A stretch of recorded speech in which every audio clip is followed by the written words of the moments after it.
Hello everyone, কেমন আছো তোমরা সবাই? আজ আমি শেয়ার করছি রিয়ার সাথে শপিং করতে যাওয়ার দিনেরই একটি ভিডিও ক্লিপ।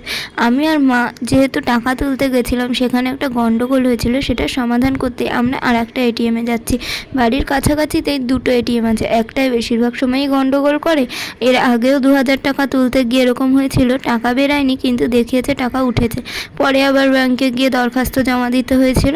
তো যাই হোক, আমরা অন্য একটা এটিএমের সামনে দাঁড়িয়ে আছি টাকা তুলবো বলে, দেখবো বলে। আমাদের 1000 টাকা কেটে নিয়েছিল কিনা, কেটে নিলে খুবই মুশকিলে পড়তে হতো। এই গরমে ব্যাংকে দৌড়াদৌড়ি করা একদমই সম্ভব না।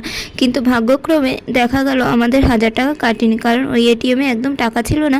তাই মেশিনে গন্ডগোল থাকায় অমন দেখিয়েছে যে টাকা উঠে গেছে। যাই হোক, টাকা তুলে নিয়ে বেরিয়ে পড়লাম ফল, ওআরএস এটা ওটা কিনতে। মা সবার আগে অ্যাপেলোতে ঢুকে আমার জন্য কটা ওআরএস কিনলো আর বললো খেতে খেতে চ।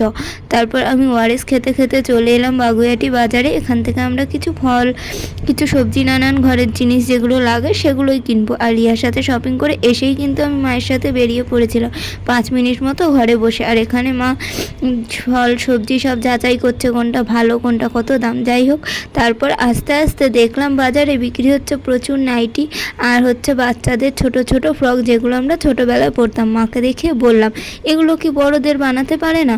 তখন মা বললো, নিশ্চয়ই হয়, চল দেখি গিয়ে কি পাওয়া যায় কি যায় না।